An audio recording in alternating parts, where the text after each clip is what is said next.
also diagnosed with Stargardt's macular dystrophy and pronounced legally blind. Seeking a greater sense of independence in his early 20s, he moved to New York City and began performing in subway stations and parks. He was quickly granted professional opportunities and visibility through press in publications like Slate, The Atlantic, Gothamist, and more. At age 15, Justin began experiencing daily panic attacks and sunk into a deep depression. After 2 years of keeping his inner condition quiet, he finally opened up to a friend. He was given a book called The Four Agreements by Don Miguel Ruiz and embarked on a deep inner exploration aimed at undoing the turmoil that had accompanied him. He became certified as a hypnotist by the Hypnosis Motivation Institute in Los Angeles, California, and delved into a rich body of teachings and practices available from both ancient and contemporary schools of thought.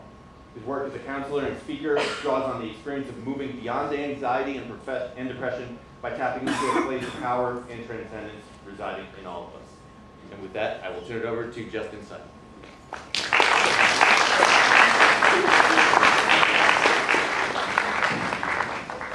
Thank you very much. Can everyone hear me just fine? Yeah. Cool. So it's a real honor to be able to perform for you and share some of my experiences in life and throughout high school especially. But I kind of like to, warm up. I mean, these things are tied in. I suppose it all gets interrelated. I'd like to just kind of warm up with some magic. Just to give you an idea of how legally blind I am, like when you come up here, because I am going to be calling on people, I'm going to be pointing in directions, and I'm going to just assume my finger lands on a person. So if you think I'm pointing at you, just come up and encourage that person to come up. And also when you're up here, it may not appear as if I'm looking at you when I talk to you. That's because I'm looking through you into your soul. I see better peripherally, but who knows? Things happen. Maybe we'll see something. Maybe you'll see something. I don't know. So just to get started, I'm going to point right there. If there's a person right there, or an entity, go ahead and encourage them to come up. Yes, thank you. Woo! What do we got there? Who am I pointing at? Awesome. Thank you.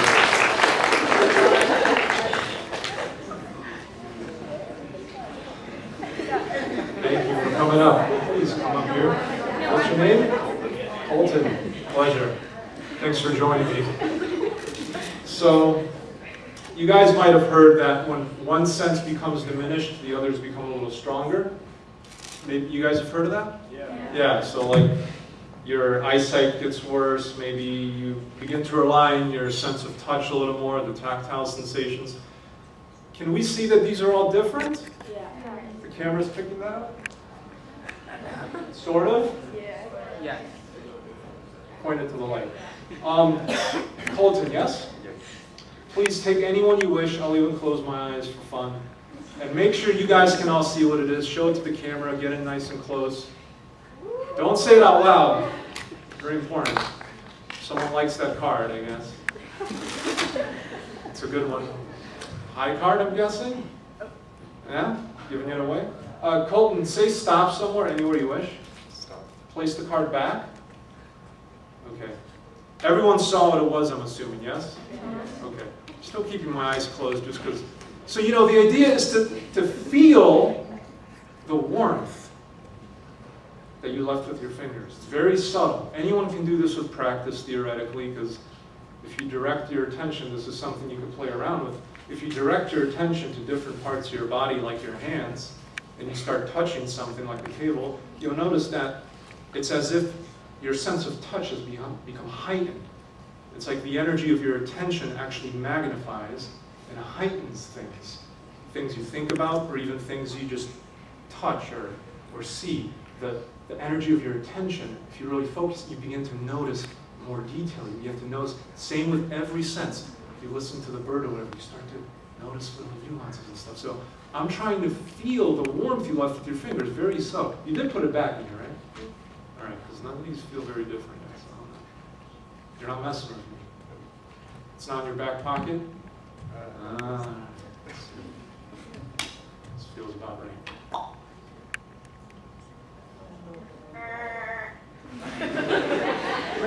This isn't the card? No.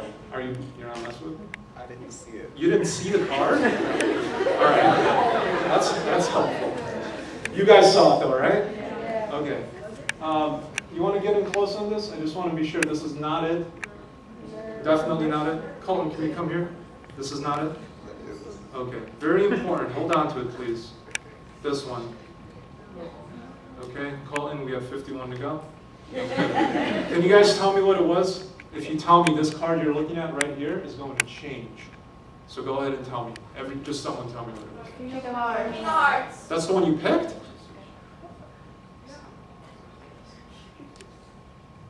The King of Hearts was the one you picked. But you said that wasn't it when I handed it to you. What? Show the camera.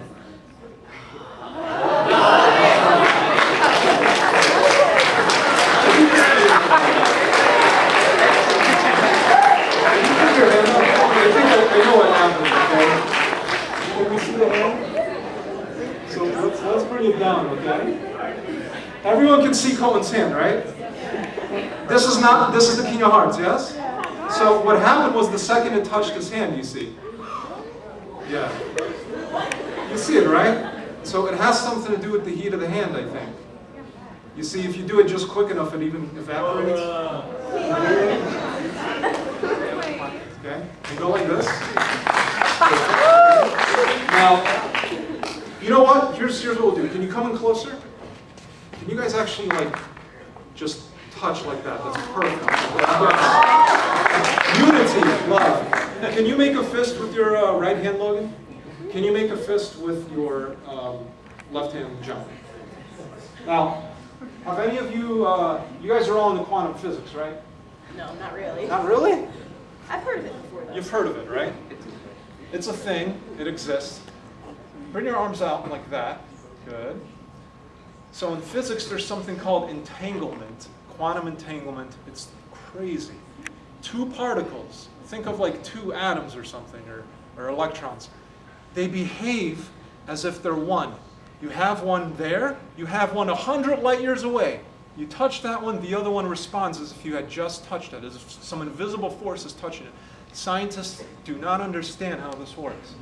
Well, you are now two entangled particles. Okay? When I tap your wrist, Logan, John, you're going to feel a tap on your wrist. Are you ready?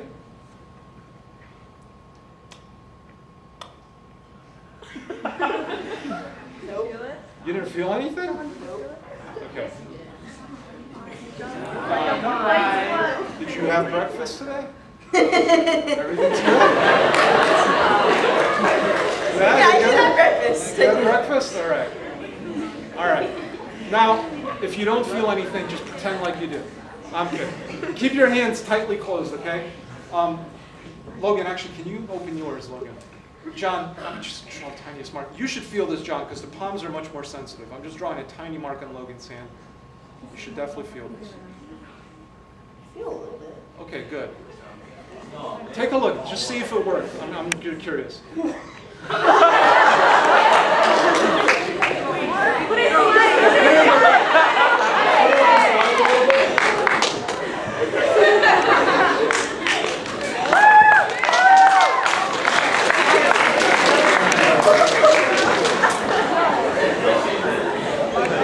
Thank you guys so much. You can have a seat. Thank you for your help. This is really one of my dreams. Yes, doing magic and performing for people, but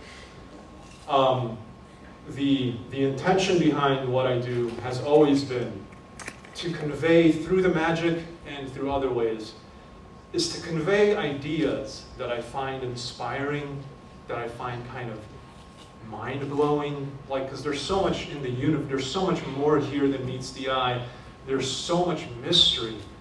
These things like quantum entanglement, these things like the nature of time and relativity, these are all like kind of mind-expanding ideas when you really start learning about them, because they have such implications. Like, if I could touch one thing here and something else feels it and it's 100 miles away, that must mean that the separation between us isn't really what it appears to be. There isn't really maybe this definitive, like, our senses deceive us perhaps. Perhaps there's a deeper reality. So, sharing those kinds of ideas through the magic that I do has always been a passion of mine. It was very much part of the intention of the work I do. Sharing certain ideas about inner transformation and such, that's also part of it. And on that note, I would like to just briefly share some of my background, some of my experiences in high school, some of the challenges I faced, some of the things I discovered that really helped broaden my awareness and turned my experience, which was just one of misery and daily panic, and I thought I was going nuts, into just this unfolding of this opening up of new spaces inside me, a new sense of freedom that I started feeling. And it changed everything. It changed everything and it informed everything. So I would say that I was pretty much like a happy kid. Like I actually didn't understand how people, I didn't understand how people could be like unhappy the way that I saw on like TV or maybe I heard. Like I didn't understand depression. I didn't understand this panic attack stuff. Growing up, I'm like, these people are crazy. That's kind of how I thought, to be honest. I'm like, I don't understand that at all. I don't know how you can be so depressed. You know, just draw something or play a video game or whatever. That's what I did basically as a kid. Draw, play video games, watch TV. I would just disappear into my own little worlds and stuff, and, you know, and whatnot. And then suddenly, you know, one day I'm just walking down the street. I'm 14 years old. And I start experiencing this like intense heartbeat, sweaty palms, shakes. I just felt like, and I felt like out of control, like it was just happening to me, like I was being invaded by some like demon or something. And I know that it was related to my first breakup, my first relationship at 14. And it was related to that because I thought I had seen my ex-girlfriend. And by the way, I'm legally blind, and so I thought I was seeing her everywhere, because everyone that remotely has that height or whatever, I thought that, oh, maybe that's her or something. And so there was this paranoia starting to develop in my mind as well. And suddenly it was this like, triggering that. And then suddenly that panic started to seep into other areas that seemed to kind of make no sense anymore. You know, before that time, I was able to go up in front of a class. You know, I was already doing magic. I had started doing magic when I was 10 years old, so now I'm 14. I had been able to go up in front of people and do that kind of stuff. And maybe there'd be some nervousness, but it wasn't to this degree. And suddenly, this panic and stuff started just kind of infusing, kind of like a weird oil was being spilled in every crevice of my life. It was terrible. It was really, I didn't know what the heck was going on. So I would just say that pretty much lasted almost 2 years, and I didn't really tell anyone. It wasn't really, I don't know, I'm from Poland. We came here from Poland. Like, I might have mentioned, like, I was depressed once to my mom, and she's like, this was a healthy household. Don't say that word. Like, something like that. It was kind of weird, old conditioning, old world conditioning. And one day, basically, I had to go do like a presentation in my chemistry class, and I didn't actually have to say anything. All I had to do was show a video I had made. So all I had to do was go up, and I plugged in like my camera, and so I'm going up, and I start getting that intense, you know, just from going up plugging this camera in, I'm getting this intense, and I didn't know what was going on. And then I show the video, and the class actually loves it. They're all like laughing, and it's funny, and it's great.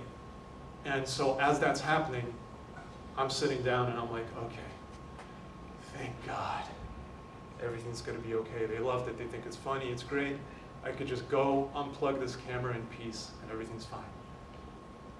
Well, perhaps, as you might guess, I go up and exactly the same emotions, the same panic, the same everything floods my body. And that's when I realized, like, this really makes no sense. It was already not starting to make sense. But I could kind of connect it to a few things, you know? But this, I just didn't understand. You know, why would I be nervous if I already finished my presentation and everyone liked it and all I have to do is unplug? What is this about? What was going on? I just didn't know what was going on. So it was that exact day, I believe, that I just opened up to someone. You know, there was someone that was kind of like a friend that I saw in class. And we were working in the back on some chemistry thing, and I told her what was going on. And so she recommended I read this book called The Four Agreements by Don Miguel Ruiz. And man, I had an experience. I went home, I'm like, I'm open to anything at this point. I need help. So I went home and I started reading these things. And what Miguel was talking about was cultivating an inner power. And this is the power of awareness. And I think today when we talk about awareness, we often talk about knowing a piece of information. And that's tied into it, but what this inner power is, what I'm talking about, is it's almost as if there's a light within you that is your awareness. Like think of the light in this room. If the curtains were closed, and if all the lights were off, if there was just no light coming in, you wouldn't be able to see the room. It'd be totally dark. You'd be bumping into things. You'd be getting hurt. You might even be getting scared because of all the sounds you're hearing and you don't know what's going on. So suddenly you open up the windows, you turn on the lights, you start to see what's going on. You see what's going on. It's not like a conceptual thing. No one has to tell you. You see it. You experience it directly. So when I talk about awareness, when I talk about that inner power, that's what I'm talking about. It's an inner light that we are not trained generally in our culture to cultivate, to look at, to even know is there. So I began to realize as I was reading this book is that there was a bunch of stuff going on in my mind that I was not aware of. It was happening on automatic. There were thoughts, there were things I believed about myself and about the world and about other people that I didn't even know I believed. I didn't even know. They were happening on automatic. These were things that were accumulated throughout my life experience, you know? People said this, they said that, you know, that breakup happened and suddenly you triggered all sorts of erroneous ideas of who I was or what that meant about me, the fact that someone would want to break up with me. But I didn't know that's what was going on. It was happening fast. It was happening on automatic. In a way, it was happening as if I wasn't even there because I wasn't aware of it. It was happening in a dark room, and I was just in the dark room. And I was bumping and tripping over things and becoming paranoid. So suddenly, it's like that dimmer switch, that light started to grow, and I could see these things, and I started to experience a separation from the emotions, a separation from these habitual thought patterns that were racing through my mind so fast that it actually took this awareness, it actually took this light to even like slow them down and to see, wow, I'm thinking this, I'm believing this. And the most important thing is that I began to see that there's an intimate connection, intimate relationship between what you believe, what you think repetitively and believe, and what you feel. Intimate connection, a cycle, a loop. You believe one thing, and you get a corresponding emotion that feels as if it's true. And we've all experienced that throughout our lives in one way or another. I could just give you some easy example of, I don't know, maybe you guys have experienced something along the lines of you come home and maybe you think your parents or someone else are home and you kind of behave a different way and you feel a different vibe. And then you realize no one's home and suddenly it's like a different vibe. Well, you only felt that way because of the belief. You believed that someone was home. So just a simple kind of metaphor to illustrate that. So that really took me on like this deep inner dive to see what are all these things I believe in unconsciously that are producing my inner reality, that are producing this panic and emotions and stuff. What I'd like to actually do is, I would like to try a little experiment where perhaps we can all get a little taste or a little glimpse of this awareness, of this power, because it really is a kind of energy, if you will. I'd like to see if we can do a little experiment, maybe a minute or two, where let's all just kind of, if you don't mind, let's all kind of just close our eyes. I'll do it with you. And let's just all take like a deep breath in.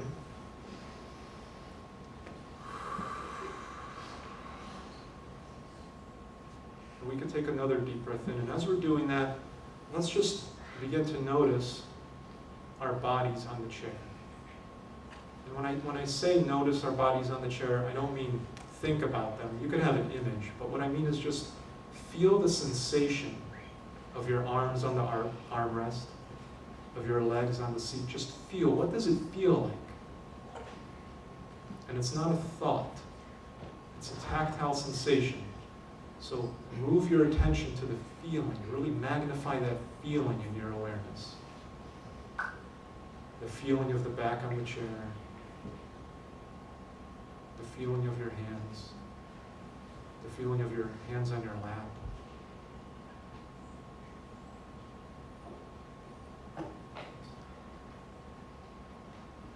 And you'll notice thoughts will come in of all sorts.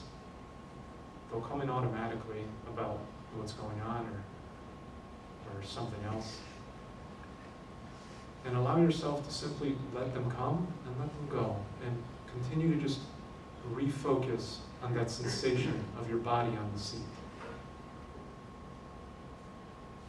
Remember, it's just a sensation. Your back on the chair, your hands, your arms. And begin to ask yourself, who is it that's aware of all of this? Who is aware of these sensations? Who is aware of these thoughts running through my mind? And you may notice that your mind comes up with answers, well, I'm aware, or John is aware, or an image.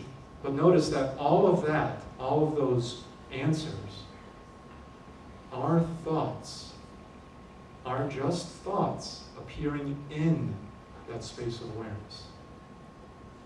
So continue to ask yourself, who is this awareness? And don't accept any answer your mind offers you. See if you can have a direct experience of your own awareness. What is this awareness? What does it feel like? Can I really put a label on it? Or is any label I put on it just another thought that appears within the space of that awareness?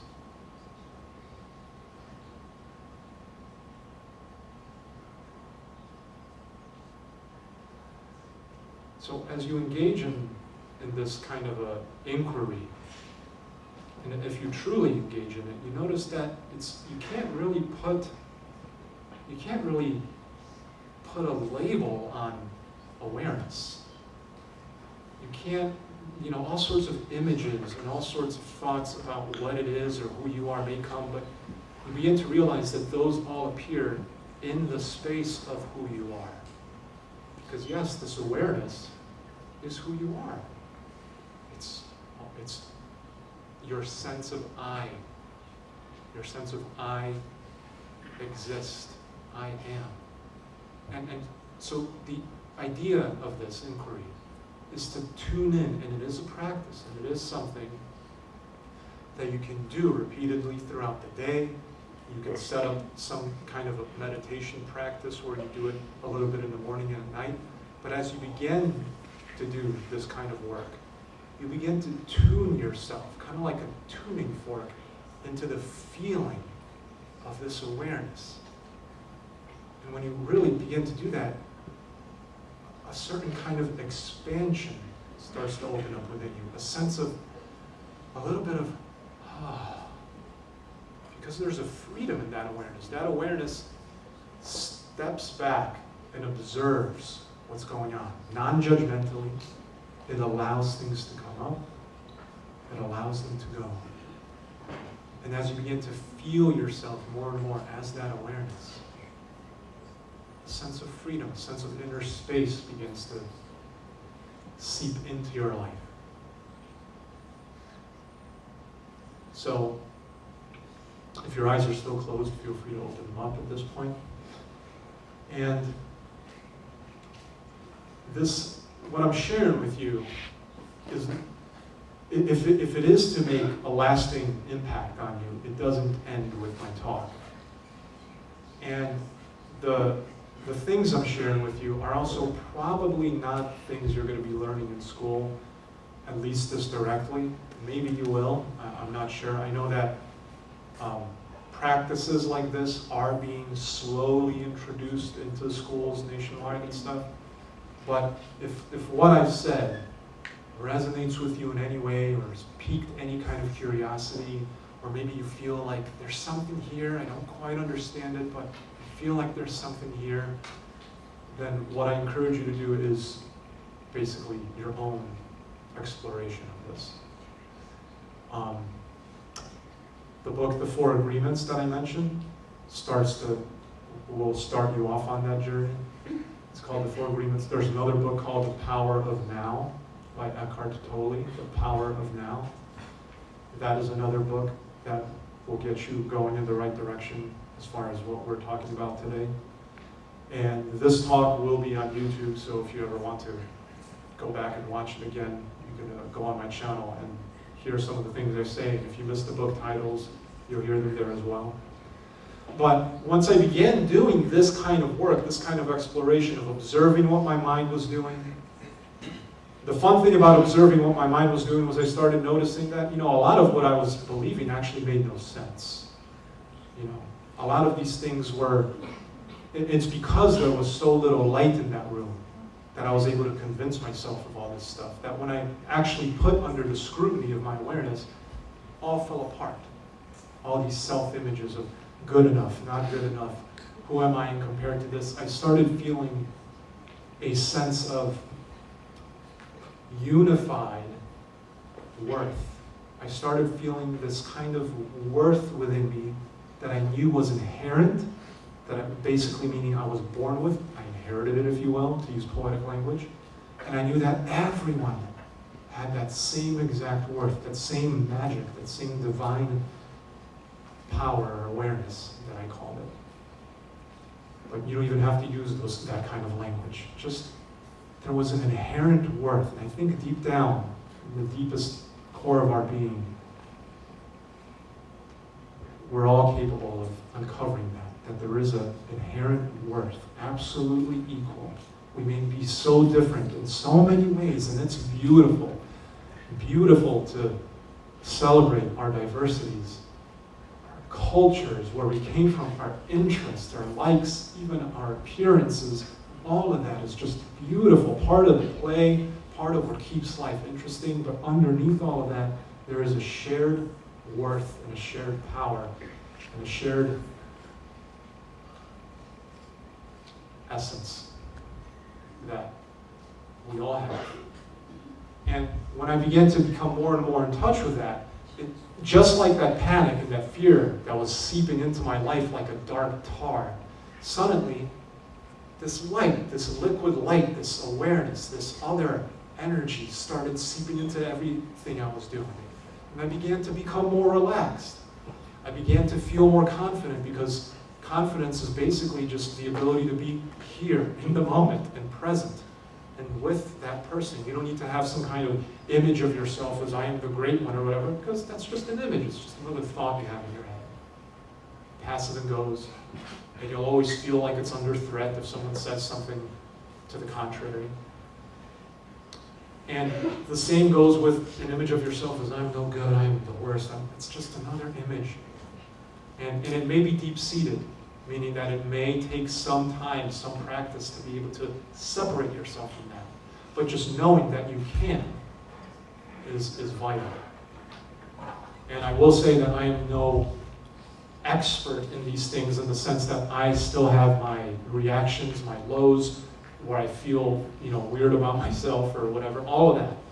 But there's so much space around it now. There's so much more ability to work with it, that I am totally transformed, and I feel such a strong impulse to share this with the world, because before this started happening, I was basically being just tossed around. I had no freedom. I was just going nuts, as I called it, just panic attacks, anxiety, depression, and I felt like I couldn't do anything about it. So, if any of this interests you, again, I recommend you begin doing your own exploration and your own journey. And you may notice that things start to unfold for you in more magical ways. Insights start to come to you. You start to see things in new and expanded perspectives. And just a couple other things I'd like to touch upon. It's social media and all of that stuff is such an incredible tool. I mean, you could get things out there to people. You can get your work, you can get your passions, you can get your ideas out there to people and stuff.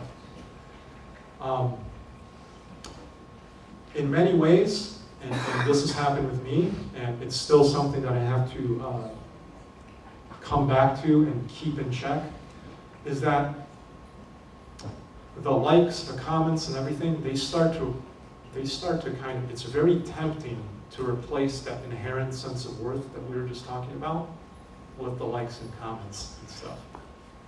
And it becomes addictive. It starts to, and it's great when someone likes your stuff and comments on stuff and all that. And it feels so good, but it starts to, if you don't keep it in check, it starts to kind of act like a drug, and you feel like, okay, I need to put something out there to get this feedback. And then the moment someone writes something negative, it's like a boulder just fell on you. That was my experience, at least. So keeping that in check, that no matter what happens out there on the world of social media or here, there's always that deeper sense of worth. There's always that deeper feeling good feeling that you can connect to, and it does take practice and it does take a desire. And if you've been unhappy a lot lately, you'll have a greater motivation to do it than if you haven't. That's kind of the funny thing about it. So, if some of you have been really unhappy, consider yourselves lucky, because if you don't have the motivation yet, you are now building more of that motivation until finally the day comes where you say, I've had enough. I need to change something. And that becomes an opening. You open your mind and you open yourself up to all sorts of new possibilities. So social media is definitely something to keep in check. There's so much more that can be talked about that. Also, I will say that I just want to mention this because it's my experiences. It's my experience. Marijuana is something that's pretty legal and whatever, like in our world today. And it was something I very much partook in when I got out of high school, or like mid senior year. And I had this kind of open mind to it because of all the things that I've already been open to. I'm like, I'll use this as part of my like development and mental health thing. The opposite is what happened. And I think there's some weird kind of, you have all these ideas like, yeah, man, it just helps you chill out and whatever. And that may be true a few times, but if you go down the road that I did, it's likely that you'll end up more anxious and depressed than before. And there is scientific evidence to back this up. What I realized after a very dark period in my life of smoking weed like every day for like a year after I got out of high school. And mind you, I had already been undertaking all these practices, and I had already been like having this expanded awareness and sense of freedom. And yet I still made this step. I still went down this dark road. And on the other side, I felt terrible, but at least I already had some of that awareness to be able to work with it. But it was quite difficult. I found it very hard to focus. I found that I felt this inner congestion. I felt like my mind was just going all over the place, and it was harder for me to kind of meditate and do all the things that I would do before that. And it took me a few years, I would say, to kind of get back to a place where I felt a little bit of relief. And the science shows that when you do partake in that drug every single day, There's a part of the brain called the default mode network that's associated with idle chatter. That's associated with like a mental fog. If you're not doing anything or if you're not problem solving, it kind of just goes in. And it turns out that chronic use of this stuff amplifies that very strongly. So I was able to now see, okay, this is part of the reasons I felt so crappy after going off of it. And I don't recommend engaging in it as just one of these things that's whatever, it doesn't matter, man. It really is not a small deal. It is something. And it has many benefits in medical applications and stuff, but as a recreational thing that you do all the time, there is a price to pay, likely. So I'm just leaving you with that. Now, that I've shared what I wanted to come share with you, I would like to go deeper into the rabbit hole of magic. Are you guys cool with that? Yeah. All right, whoever just said cards, can you guys see the card? It's a photograph, right? Now you said clubs. You said clubs. Would you like to keep clubs or change them? Keep. All right, you said keep. Guys, can you see the photograph? Yeah. The photo exists two-dimensionally. So if you go up to the photo and you tell the photo to look up, the photo would say you're crazy. There's no such thing. It would have to pop itself out.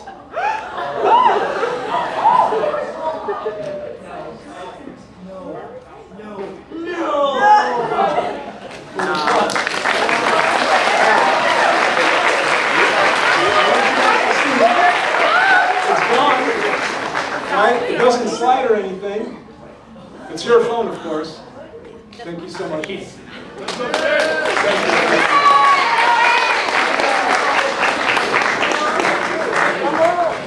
Well, I'm guessing I have no more time left? Yeah, that's about it. Okay. Well, thank you, guys. It's up to you to do one more. One quick one? I can do one more quick one. We have one quick one.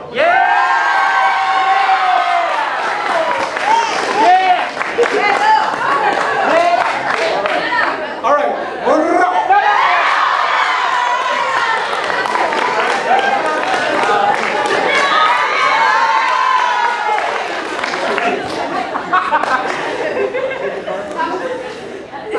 Go ahead, show everybody what it is.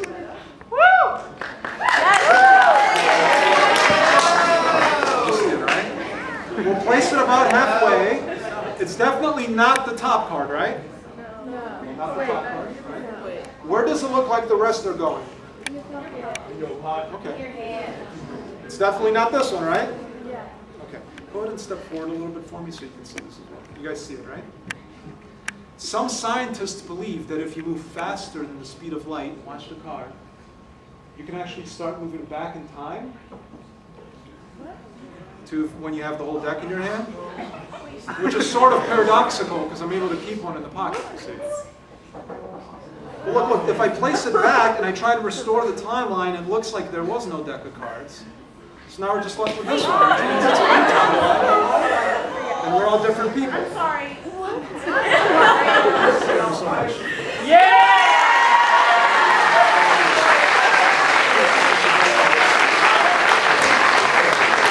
All right, one last big round of applause for Justin Suggs.